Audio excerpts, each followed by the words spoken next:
All right, so the sealer is down on the car. This is PPG EPX 901.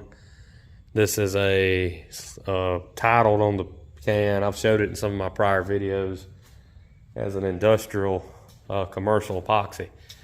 Very affordable. Some of the best epoxy I've ever used. Personally, this is actually one of my favorite epoxy primers because you can spray this stuff in the cold and it'll dry. Wouldn't recommend it if you're in the paint process, but like if you're just trying to get bare metal covered, let it eat. What we're going to do now, and this is going to be an edited, put together video on these final steps. I'm going to show you, I discussed, it's a 10-minute video. It's episode 7 of this Jace's restoration here. It's been quite some time since I'd uploaded a video on this project. But it's nearing the end here. And what I'm going to do is I'm going to go around and touch up any areas of concern on the car. There was an area here.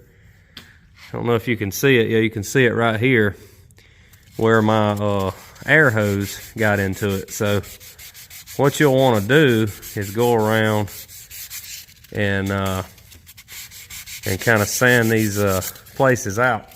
And if you got any real big dirt or trash nibs, you'll want to do that. So you can also do this in the base coat. And if you ever have any question about, well, is it going to cover, just go back and put a little more base coat after you get done before you start to clear. But you can see that pretty much took care of that. And you'll notice the primer laid pretty flat, so that's always a good thing.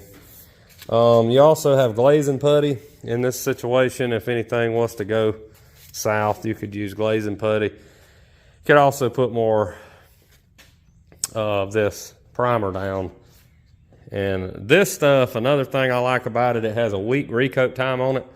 So you can wipe filler over it, you can paint over it, high build over it. I mean, anything you pretty much want to do within a week, and it chemically bonds. So this was sprayed yesterday, over 24 hours ago. I have no fear of, which I've done this many times in the past. You'll also want to be alert for any a mishap in your blocking. After this stage, usually this color magnifies it, so I'm going to go around and do that. All right, so the next step in the process, you want to take a tack cloth and you want to rub over the car, get all the dust and lint off. And a lot of times you'll even do this in between base coat coats. But I'll show you too what I've actually found to correct. Found a few places where my air hose touched and sanded those out.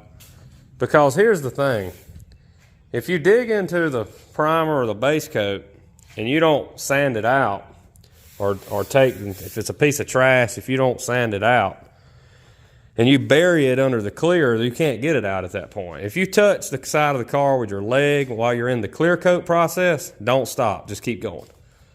Because when you pile enough clear on top of, because I've done it before, got my pants leg into the side of a door, or get your air hose, as long as you don't gouge the base coat underneath, just keep spraying, because that area that you touched, yeah, it's going to turn out a little uneven, but as the paint starts to flow, it's going to flow out, and then when you cut and buff, it's going to go away. So just make sure.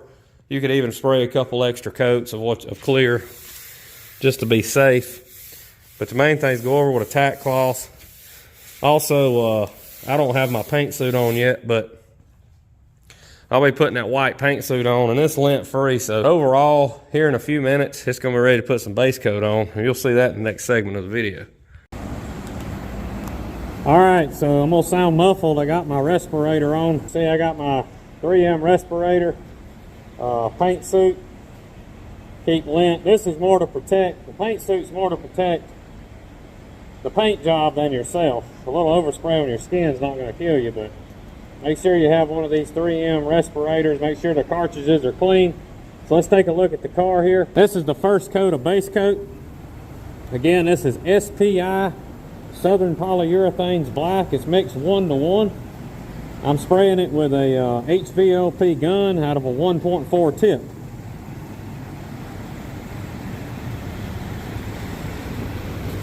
One thing you'll want to notice is a couple of these spots where I had some glazing putty at the last minute. Of course, filler, any type of filler is porous.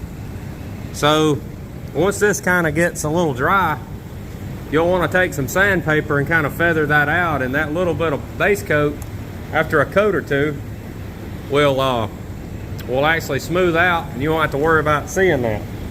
Just a little extra safety precaution, just in case you don't want it to show through the clear. You got the fan running with the filters here catching all the overspray. This is the tail light extensions, fender extensions, and the flapper.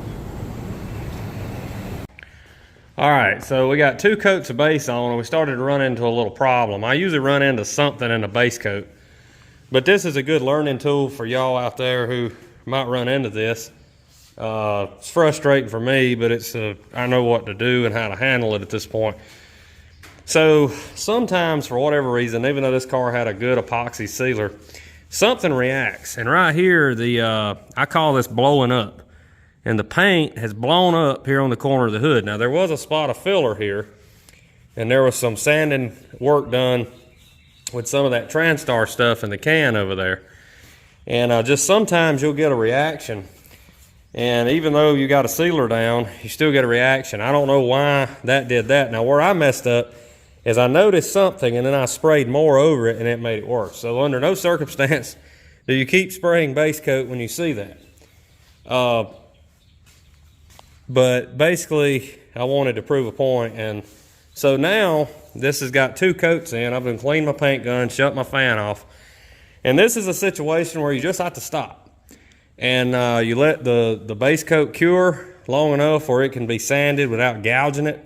So basically, I'm gonna let this sit in here for the next couple of hours, or depending on the temperature, you may not have to wait that long. But I'm gonna go on and get some supper and come back, and that's a good thing too about SPI. There's not I don't know the exact recoat window on it, but it's not a very short, it's not a short window, it's a long window.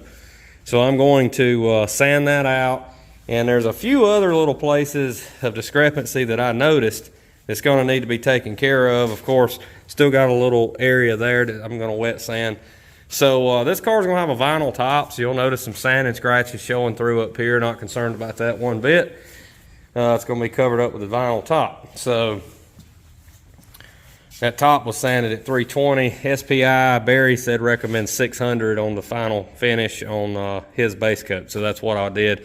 Orion base coats and Tamco, you can go to 320.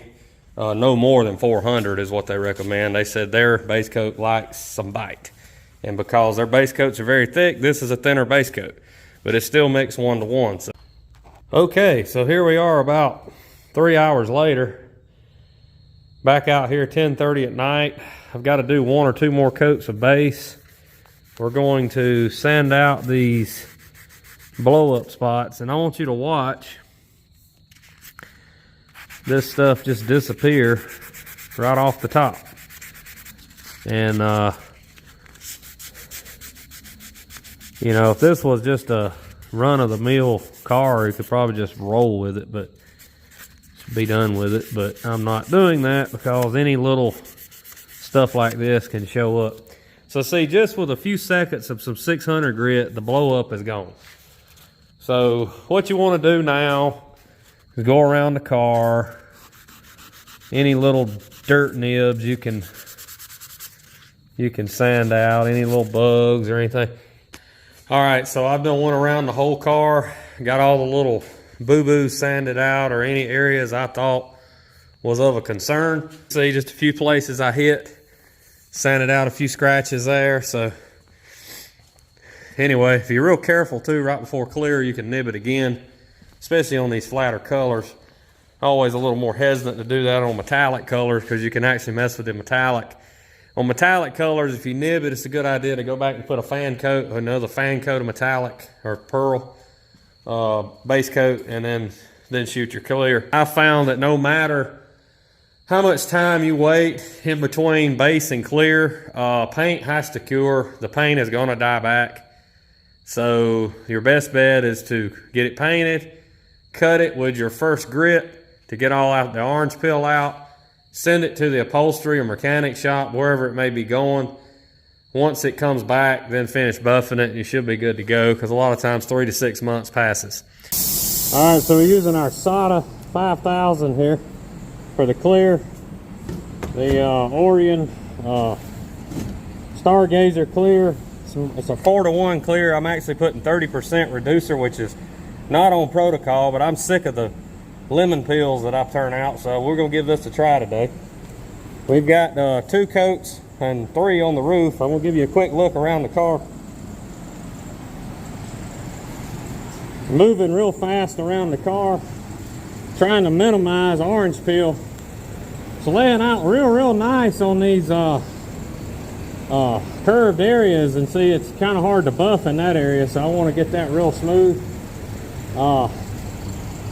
That's pretty much the final coat on the top of the roof, because it's going to have a vinyl top. Just want to concentrate on getting it around the edge of the molding as smooth as possible.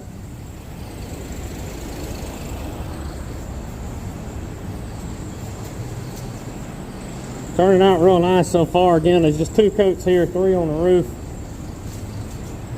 There's 2 on this. All right, we're 4 coats in. You can start to see the straightness take shape.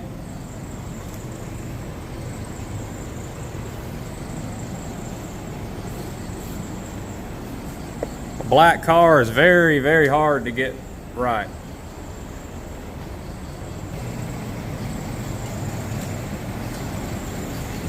Real happy with how the paint's laying down around these areas that can't be cut.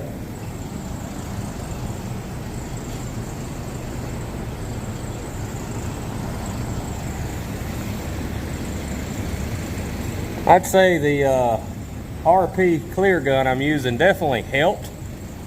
Reducing the clear a little more has definitely helped.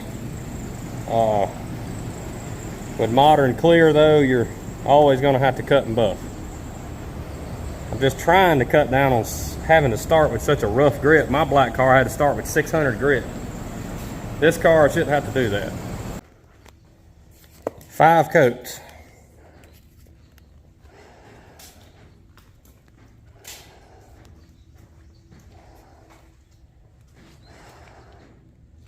We've definitely got orange peel, but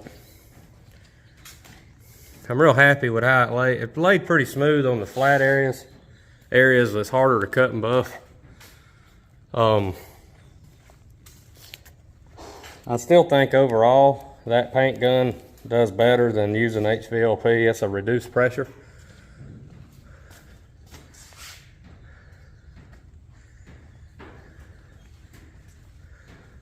Orion's a very high solids clear. With the extra reducer I used, I decided to go with 5 coats instead of 3 or 4. Used a slow reducer. It's about 65 degrees this morning. And just made sure to keep moving quickly around the car. Also made sure to make sure the paint was the heaviest on the bottom areas of the car where I'm not going to cut or buff.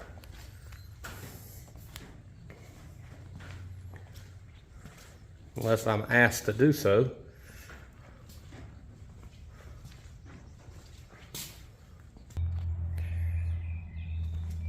Okay, so it's all painted.